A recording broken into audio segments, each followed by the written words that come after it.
Emergency की बात करते हैं तो 4 हत्यारा जो मार के चला गया आज तक गिरफ्तार नहीं हुआ या इनकाउंटर नहीं हुआ।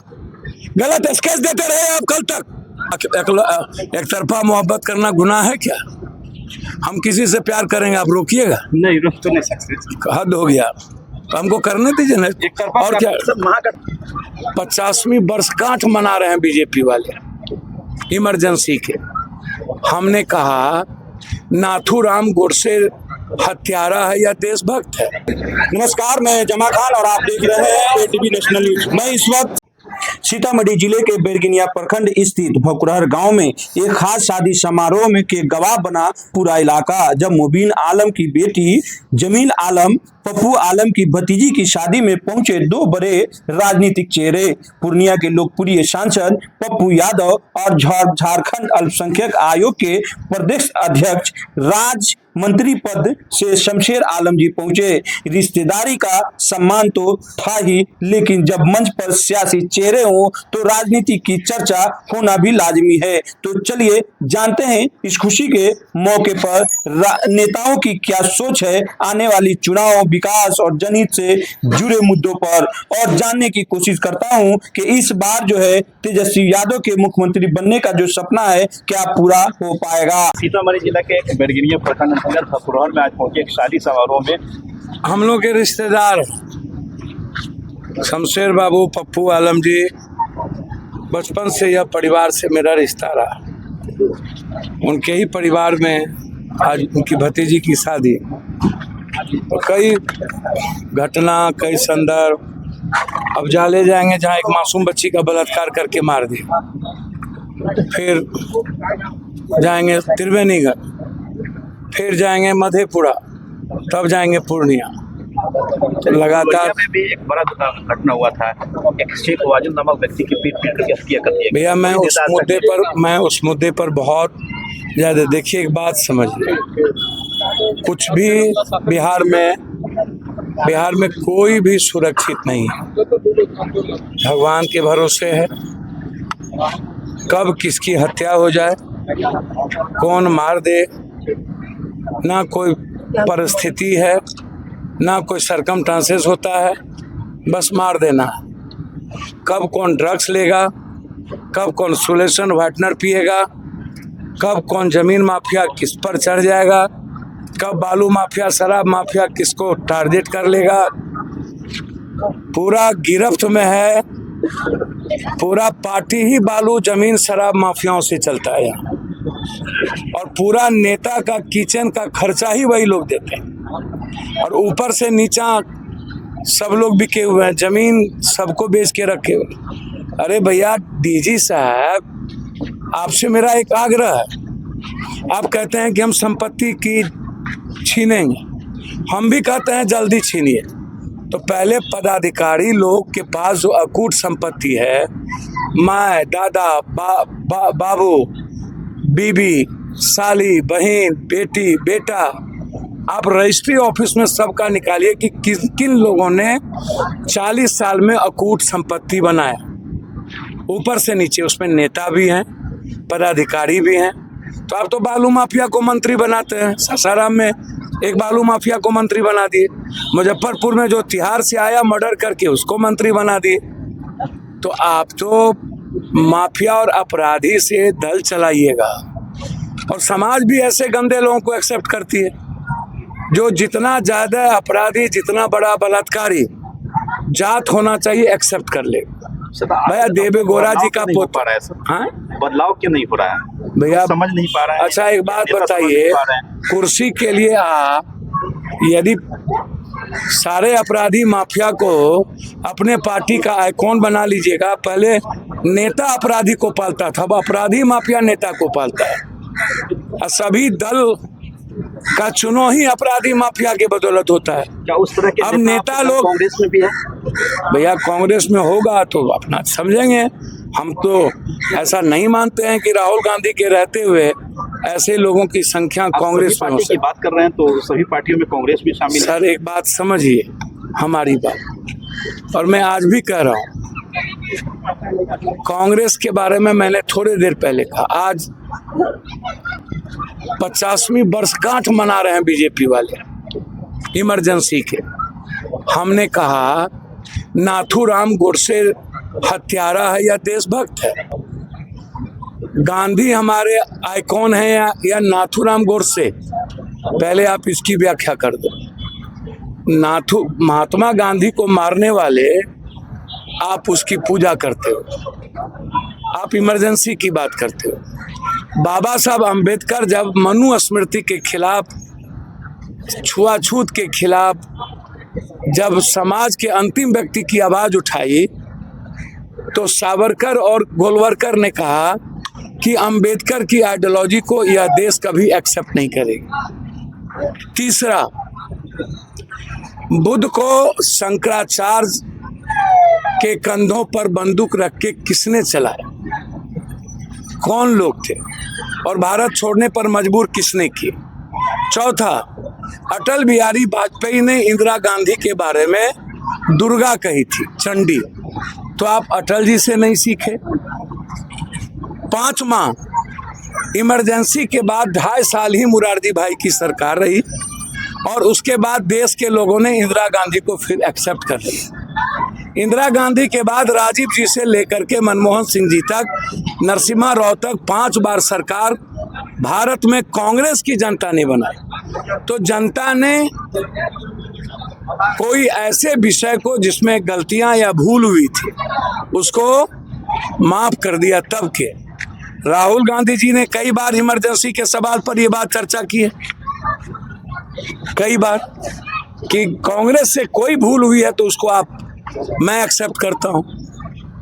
आप तो न क्षमा मांगते हैं न क्षमा करते। देखिए मैं आपको क्या कहूं, एक बात समझिए, जब बड़ी सरकार चलाती है तो साम दाम दंड भेद, और हम यह नहीं कह सकते, लेकिन हम बीजेपी से पूछना चाहेंगे ना भाई, आप नेहरू जी, लाल बहादुर शास्त्री, सरदार पटेल, बाबा साहब अंबेडकर, इंदिरा गांधी, राहुल गांधी, राजीव गांधी को ही गाली देते रहेंगे? या 6 साल अटल जी रहे, अटल जी से क्यों नहीं सीखते हैं?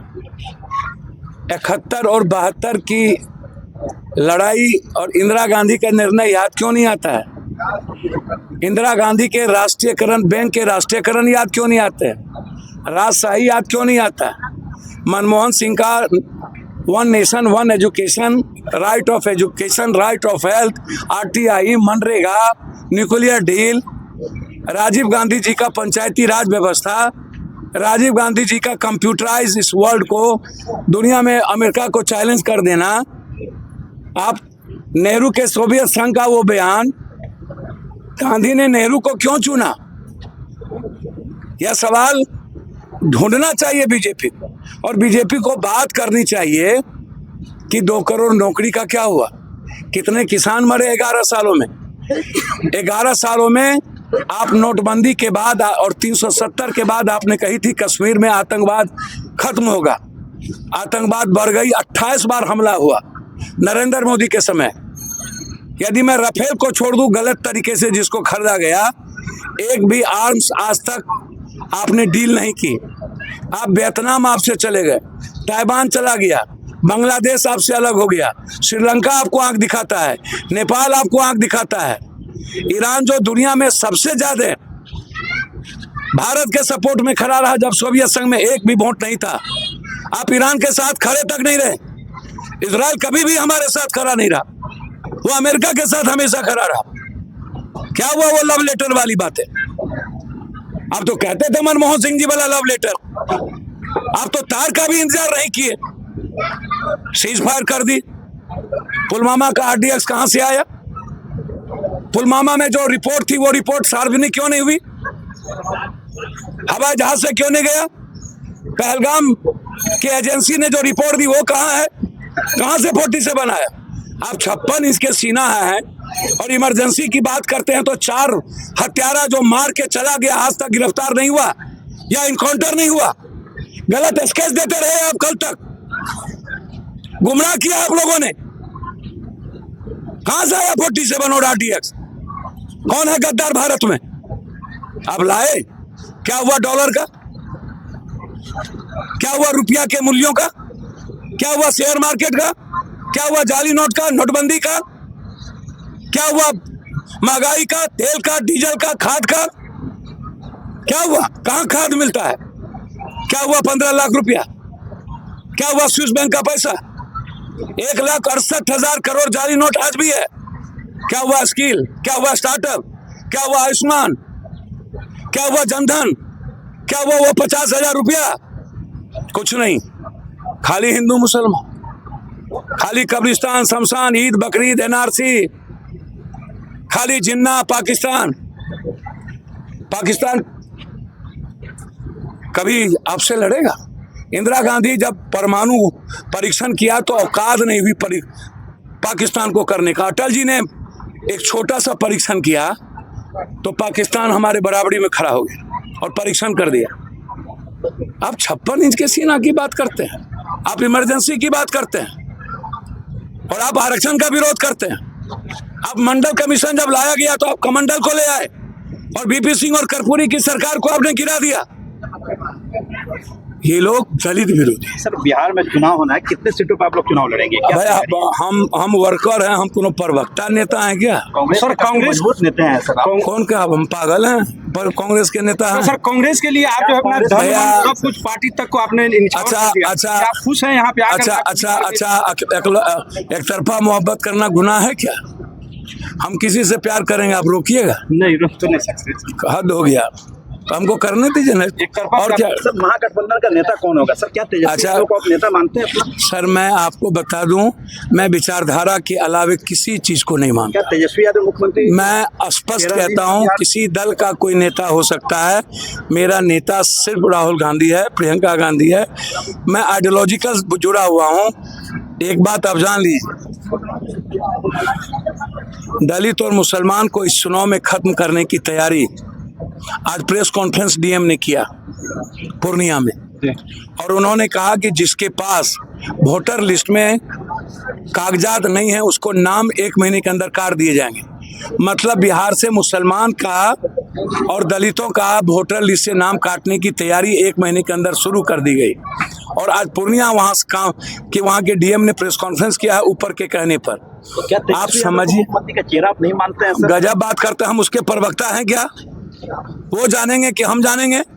मैं इतना जानता हूं कि हमको कांग्रेस के राहुल गांधी जी के साथ सभी ईबीसी, ओबीसी, एसटी, एससी जिसकी बात हम लोग कर रहे हैं, सर अभी बात चल हमें उसकी बात कर। सर अभी बात चल रही गठबंधन में एआईएमआईएम को पार्टी को गठबंधन में शामिल करने के, उसके बारे में क्या कहेंगे सर? सर अश्विनी वैसी के बारे में क्या कहेंगे? पप्पू बाबू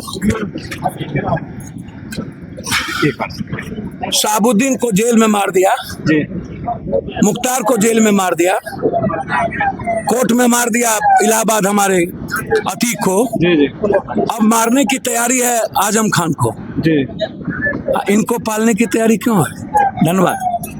अभी सांसद पप्पू यादव जी से हमने बहुत सारा सवाल किया और उन सवालों में हमने बहुत सारे सवालों में हमने ये भी किया कि क्या आप तेजस्वी यादव को स्वीकार करेंगे मुख्यमंत्री के रूप में। इसमें हमने ये भी सवाल किया कि अभी सुनने में आ रहा है कि महागठबंधन में एआईएमआईएम जो है अश्विनी वैसी की पार्टी शामिल होने वाली है, उसको भी उसके सवाल को भी काटते हुए नजर आए। लेकिन उन्होंने एक बात कही कि आप देखे होंगे कि अभी जो है यूपी में जो है बिहार से जो है साबुद्दीन साहब को मारने की उनको भी मार दिया गया। धीरे धीरे जितने भी मुस्लिम बड़े नेता है उनको मार दिया गया और अभी जो है आगे जो है आपको आजम खान को मारने की तैयारी चल रही है। उसके पीछे जो है अश्विनी वैसी को साथ में लाने की तैयारी चल रही है। इसके पीछे उनका मकसद ये है। एक एक करके हर सवाल पूछने के बाद जो ये अंदाजा लगता है कि इस बार जो है तेजस्वी यादव जी का मुख्यमंत्री बनने का जो सपना है उनका पूरा होने नहीं जा रहा है। अगर पप्पू यादव जैसे नेता जो है उनके बहुत बड़े फंड फॉलोइंग है यहाँ, उनका एक झलक पाने के लिए हजारों की संख्या में लोग जो है जुट जाते हैं। एक कॉल पे जो है हजारों की संख्या में लोग जमा हो जाते हैं। अगर तेजस्वी यादव ने उनको भूलने की कोशिश की और जिस तरह से पूर्णिया में एनडीए और इंडिया की बात की थी, अगर वही सोच लेकर के अगर इस बार भी विधानसभा में वो आते हैं तो अपने मकसद में कामयाब नहीं हो पाएंगे और बैक फुट पे उनको लौटना पड़ेगा। अगर ये अभी हमने सब लोगों से बात किया, उनका कहना है कि अगर लालू प्रसाद यादव जी के मानसिकता को लेकर के अगर ठीक तेजस्वी यादव आते हैं, पप्पू यादव जैसे कन्हैया कुमार जैसे नेता को लेकर के, और भी बहुत सारे जो है डेमोक्रेटिक जो पॉलिटिक्स पार्टी है उस सब को लेकर के अगर आती है तो मुमकिन है कि मुख्यमंत्री बन सकते हैं, और उनका मुख्यमंत्री बनने का सपना जो है चूर चूर हो जाएगा। इसी के साथ हमारे साथ जुड़े रहिए अच्छी खबरों के लिए, सच्ची खबरों के लिए। ATV national news. जय हिंद, जय भारत, धन्यवाद।